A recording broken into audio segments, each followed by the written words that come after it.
Hello, this is Alex from phpacademy.org, and this is another video tutorial for the new Boston. Now, in this tutorial I'm going to be talking about object-oriented programming in PHP and specifically constructors. Now, we've already looked at the basics of classes, methods, properties, extending classes, and also using constants. So these constructors that I talk about now is basically a method inside of your class that will automatically run when you initiate a new instance of your class. So let's go ahead and create an example. So I'm going to create a class called example, and inside here I'm not going to have any properties. I'm just going to have a method, and this method is going to be public function say something. Okay, and inside of here we're going to echo something. So you already know that if we were to come down here and create a new instance of our class by using new example like that, without the parenthesis. So we've created our class example, we've created a method called say something which says something literally. We've created a new instance of our class, and we refresh. Nothing's actually going to happen because what we haven't done is we haven't said example say something like that.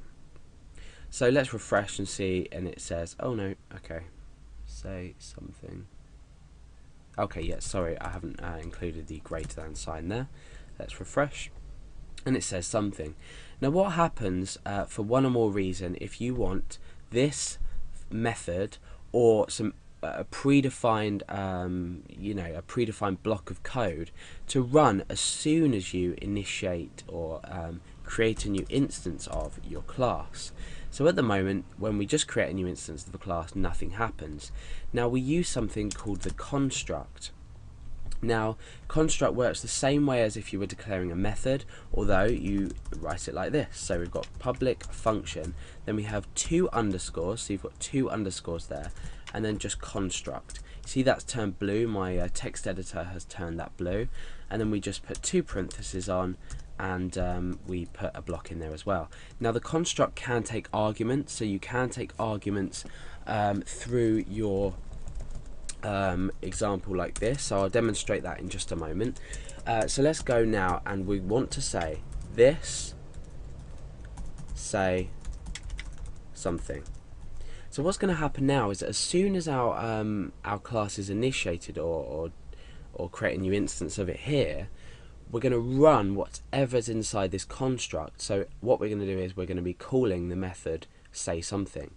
So now that we've just created a new instance of this, let's go and refresh the page, and you can see that we get something.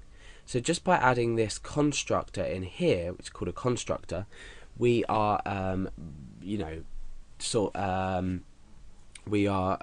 running or calling this method, if you like. So what happens if we want to take in parameters when we create a new class for whatever reason? We can specify them here. So I'm going to write text, or in fact I'm going to call it something. So in here, this say something, I'm now going to say something, and I'm going to say something, and in here I'm going to take a value something, and I'm going to echo out something. So now you can see when we refresh, we've got a missing argument error because we haven't defined anything in here.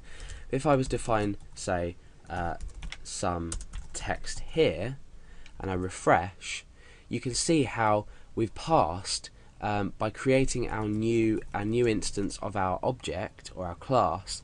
We've passed in this variable here in our constructor, because remember this is run as soon as our program or our class is initiated. We've passed that to our method say something. Now we've picked this what's been passed up twice now back into say something, and we've echoed it out. So this is slightly delving into why it may be useful when you initiate a new part of your a new instance of your class. You can use this constructor method to perform a block of code that you want it to, and remember you can take in arguments as well.